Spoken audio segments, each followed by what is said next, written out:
The PSP wasn't supposed to be a horror machine. It was built for action games, racing games, anime fighters, bright, loud, portable fun. But somewhere in between all of that, a handful of developers used that little screen to make something genuinely unsettling. No jump scares that felt cheap in hindsight. Real, sit with you after you turn it off horror. These games didn't get the marketing budget. Many of them didn't get sequels. Most people who owned a PSP never even knew some of them existed. But if you dig them up today, on original hardware, in the dark, alone, they still work. The dread is still there, and in a lot of cases the art direction looks better now than it ever did back then. So today we're counting down every single survival horror game the PSP ever had, from unsettling to genuinely disturbing. So let's dive into it.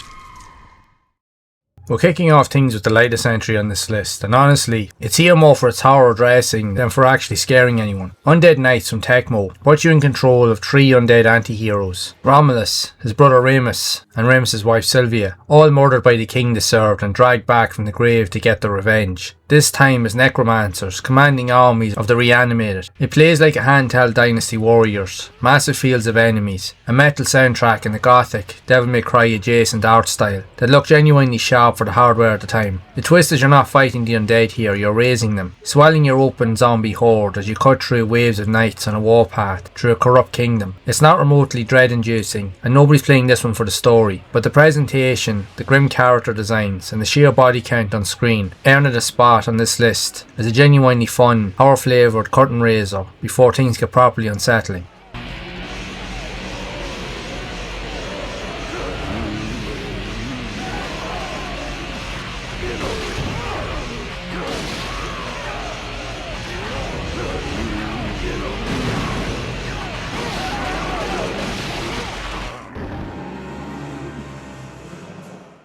Developed by Open Emotion Studios, I Kill Zombies is an action game developed for the PSP, giving you access to 3 playable characters, each with their own unique abilities. And the primary goal is to navigate through different arenas where you're trapped and you must defeat zombies and earning points. You also have to complete various objectives along the way in order to try and survive. Basically, it's a survival game where you have to try and just eliminate everything that moves and survive for as long as possible. Throughout each of the challenges, there are certain tasks that must be completed. You will start off with a basic weapon, either an axe or whatever's at your disposal. But on certain missions, you will be tasked with defeating a certain amount of zombies with specific items like a chainsaw or other known elements in order to complete the objectives, in order to move on to the next stage. But you will have to fend off against different hordes of zombies, starting off with your standard zombie types, but then will escalate into bigger, more broad or more brutish creatures and opponents, and even more grotesque creatures the further into the game that you get, as it does become more challenging. It's quite simplistic in its nature and how it presents itself, and is very similar to a lot of games of this type, and it does look very low budget, and that's essentially its point. But not many people know about this, that it even existed at all. While the game is intended for the PSP, it also does work on other systems, because it would also have been released on the likes of the PS3 as part of the Minis collection, so which means it's also playable on the PS Vita and the PS TV as well. So if you're interested in these kind of like zombie survival games where you have to try and last as long as you can, yes, it is a budget game, but it'll present an experience all on its own, so for those reasons it might be just worth a look.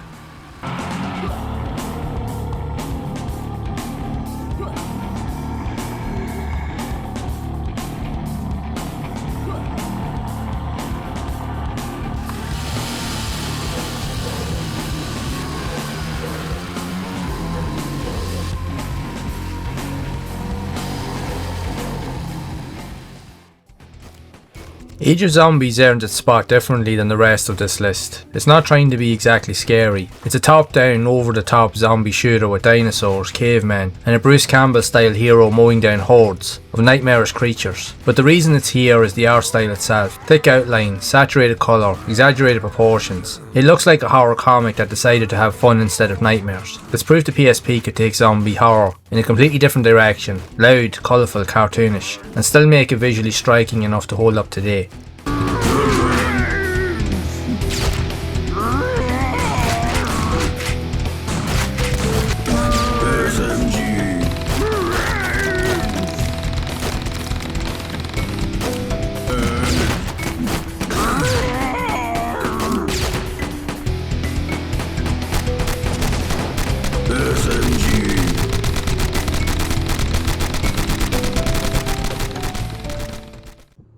Hysteria Project is barely a game in the traditional sense. It's full motion video, real actors, quick time reactions and almost no room to breathe. You play as a woman trapped and being hunted, and the entire experience plays out like a found footage that shouldn't exist. What makes the game disturbing is how raw it feels. There's no polish softening it, no stylized art direction distancing you from what's happening. It's grainy, real, uncomfortable, closer to a horror film than a video game. And because it leaned heavily on live action footage instead of chasing 3D graphics that would age badly, it still hits the same unease today as it did on release.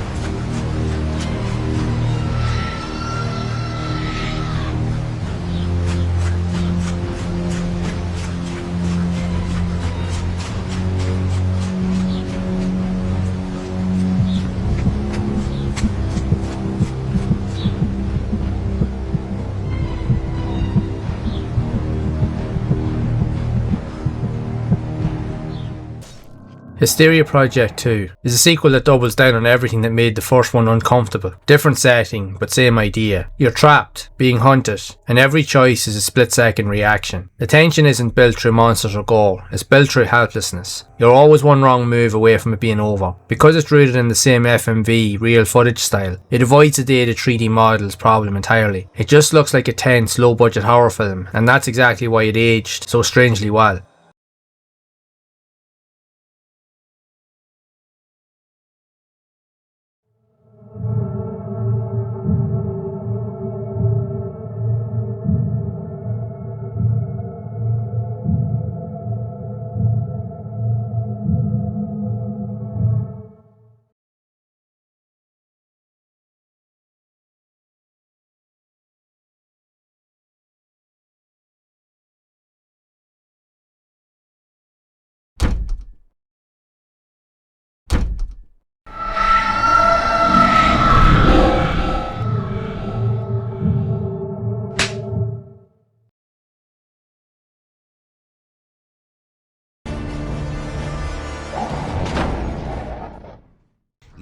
Deadhead Fred takes place in a rotten, corrupt city called Moopsville, where you play as a zombie detective who's had his head stolen and swaps it for different ones to gain new powers. On the surface it's a dark comedy. Underneath it, the world's design is uniquely grim, no war or lighting, twisted character designs, a city that feels like it's decaying in real time. That contrast is what makes it hold up. The humour keeps it accessible, but the visual world underneath, shadowy alleys, grotesque enemy design, rain-soaked streets, shadowy alleys, grotesque. It's a game that never got its due, and it still looks sharper than most people remember.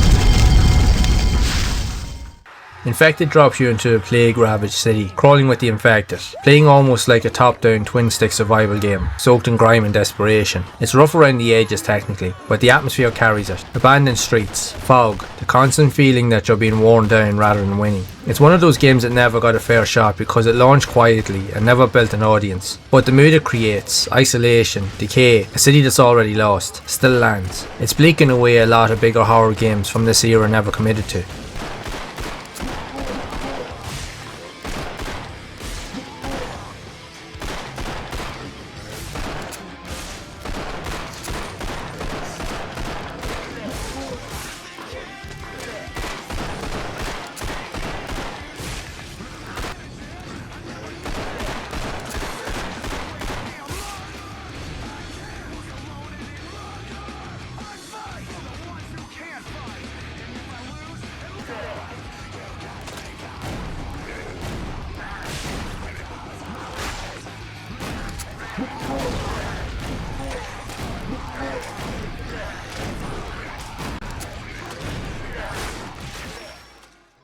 Corpse Party, Book of Shadows, picks up where the first game left off and pushes the horror further. New perspectives on the same cursed school, new characters trapped in the same nightmare, and an even heavier sense that nobody in the story is safe. The visual presentation stays simple, but the writing and voice work carry an emotional weight. The most scarier looking horror games never manage. It still works today for the same reason the original does. It's not selling you graphics, it's selling you dread, grief and helplessness, and those don't come with an expiration date.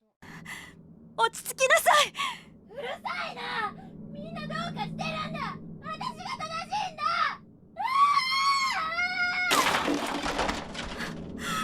ナオミ。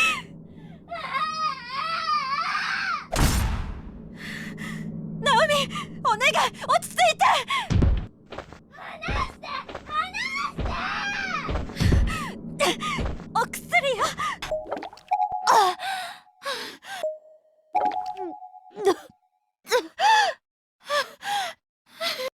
パニックになる頭の中を整理する。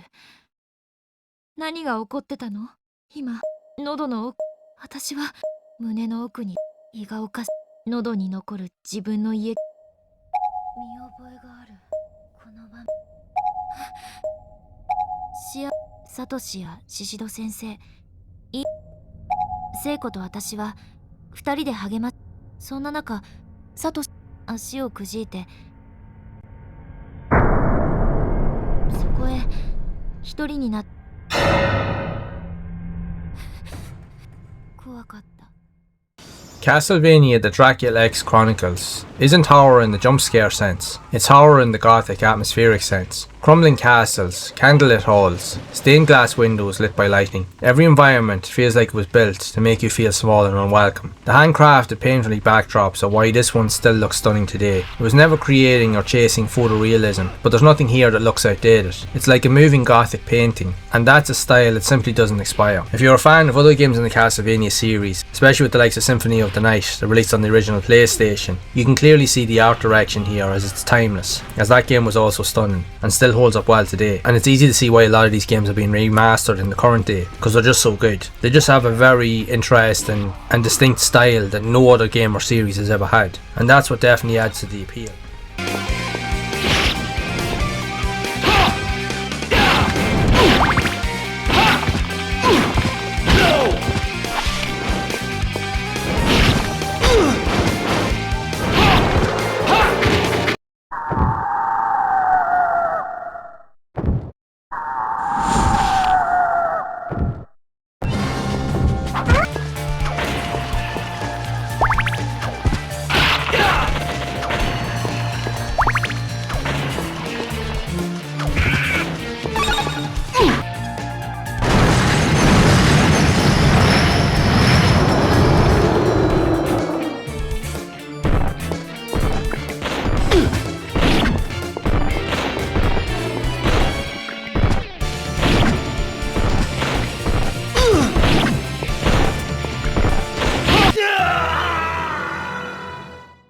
Corpse Party takes a group of ordinary students and traps them inside a cursed elementary school that exists between worlds. The pixel art is simple, almost charming in a glance, which makes what happens inside it so much more disturbing by contrast. Death here isn't quick, it's drawn out, personal and permanent. The game leans entirely on sound design and implication rather than graphical horror, and that's exactly why it's aged so well. There's nothing here to look dated because it was never relying on visuals to scare you in the first place. It's atmosphere and story, full stop, and both still land exactly as hard as they did on release. やっぱり骨だよ。聖子！君たち。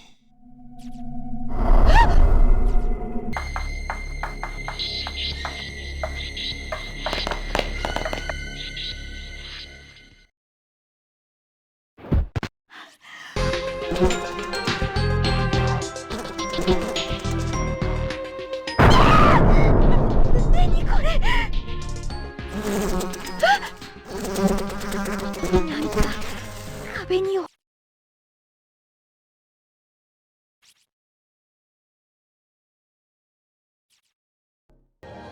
Now here's one almost nobody's heard of, and it's a strange one to place because it barely plays like a horror game at all. Echo Knight the First Voyage, behind the developers From Software. Yes, the Dark Souls and Elden Ring From Software, was tucked away inside a Japan-only PSP app called Adventure Player back in 2005, which is exactly why it stayed buried for so long. It only became playable in English years later, thanks to a dedicated fan translation. You wake up aboard Office, a passenger ship adrift and stuck somewhere between the living world and the dead, and the entire game is built around freeing 13 trapped spirits by uncovering their stories and fulfilling their last wishes. There's rusting metal, creaking corridors, and dim lighting, straight out of the original Resident Evil playbook. But the thing that actually gets you isn't fear, it's sadness. Every ghost you help move on has a small, quietly tragic story, and the game leans entirely into that grief rather than chasing scares. It's the odd one out on this list, and by design it's never going to top it. But as a first person exploration piece, decrepit ship, dead ends, real regret in every corner of it. It's a genuinely haunting little curiosity that deserves to be remembered as PSP Horror, even if horror undersells what it's actually doing. A genuinely interesting title that has been lost to time, but now it has been resurrected for fans to see in all its glory.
The third birthday is the spiritual continuation of Parasite Eve, and it leans hard into body horror. Aya Bree can possess other soldiers' bodies mid-battle, which sounds like an action mechanic, but the way it's framed makes every fight feel violating, like something is being taken from you every time you use it. The enemy designs, twisted, fused, wrong in ways that are hard to look at directly, still hold up because they were never trying to look realistic. They were trying to look impossible, and impossible doesn't age the way realistic graphics do.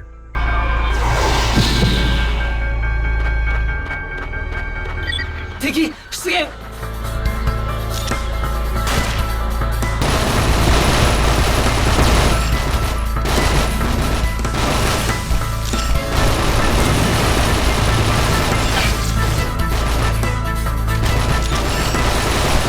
厄介な相手にはクロスファイヤーだ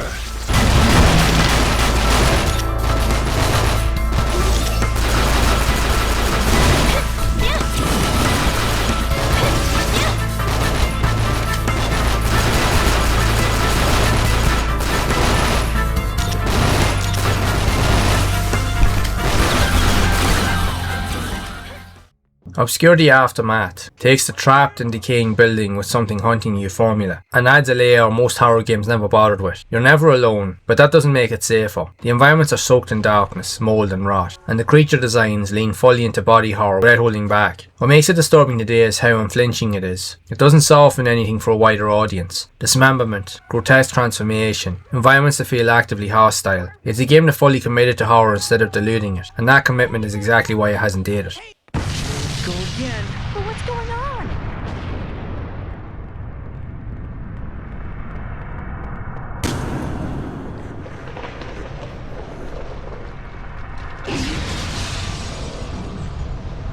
Where is the other half of me? I'm here, June! June! I need the other half of me.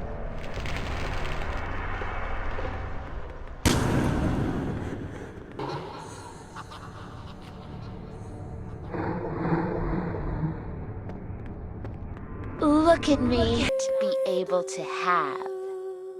What are you saying, Amy?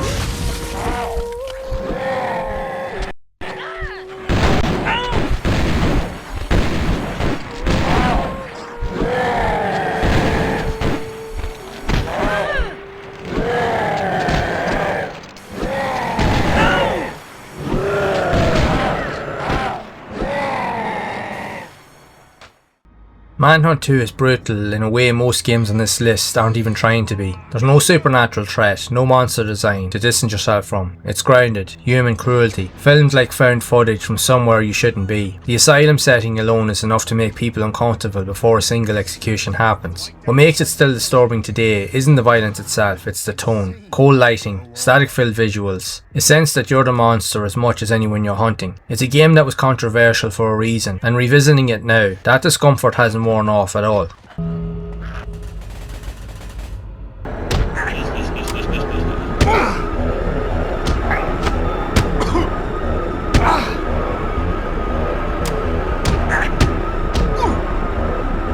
Put some muscle into it.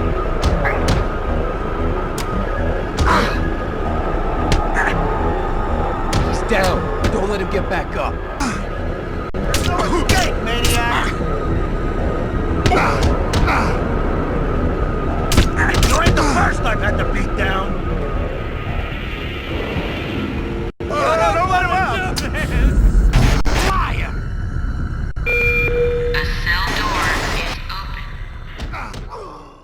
Silent Hill Origins had to prove a handheld could carry the weight of one of horror's most respected series, and it mostly pulled it off. The fog, the radio static, the way the town twists into its otherworld version mid-exploration, all of it survived the jump to the PSP almost untouched. What makes it still unsettling is the same thing that made the mainline games work. The horror isn't really the monsters, it's the atmosphere pressing in on you constantly, the sense that the town itself is aware of you. That kind of psychological dread doesn't age the way graphics do, it just sits there waiting, exactly as uncomfortable as it always was.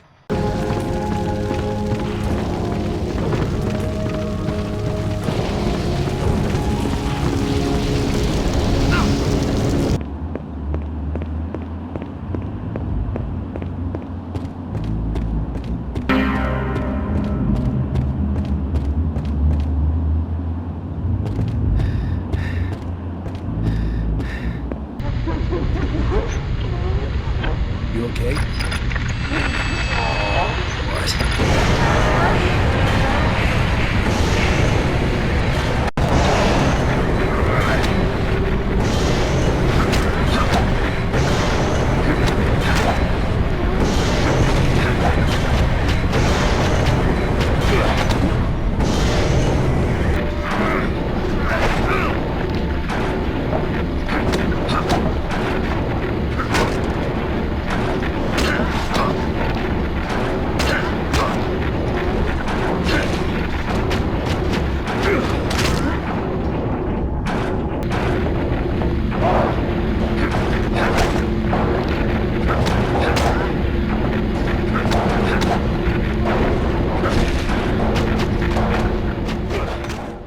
Silent Hill Shattered Memories isn't just a remake, but more of a re-envisioning of the original game from the early PlayStation days. Even though it shares a name and a premise that's the same, it's something stranger, a version of Silent Hill that reshapes itself based on how you play, watching your choices and quietly reflecting on them back at you in ways that feel personal, in a way horror games almost never manage. The snowbound town is beautiful and hostile at the same time. Cold blues, dead trees, empty streets that feel abandoned rather than haunted, right up until the chase sequences start, and the entire game shifts into raw panic. There's no combat, no way to fight back, just running, and a game that's quietly been studying you the whole time. It's the perfect closer for this list because it does everything the other did individually, all at once. Atmosphere, psychological dread, art direction that was never chasing realism and therefore never dated a day. Play today and it still gets under your skin exactly like it did back then.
What ties all of these interesting titles together is that none of them were trying to scare you with technology. They scared you with atmosphere, with sound, with silence, with stories that stuck around after the screen went dark. That's why none of them have really aged. They were never relying on graphics that would eventually look outdated in the first place. Many of them were scarier than some of the unique alternatives we would see on consoles. And for those reasons alone, you genuinely have to experience them, because a lot of these games are tied to iconic series that did appear on other systems, but they give a unique perspective that you won't get anywhere else. If you played any of these games back in the day, I would love to hear your experiences, so be sure to drop it in the comments below. Also be sure to like, hype and subscribe, and support the channel through the membership pages, there'll be links below. And if you want even more deep dives into the long forgotten history of the PSP games and all the rarities that come with it, then it might be worth checking out this next video.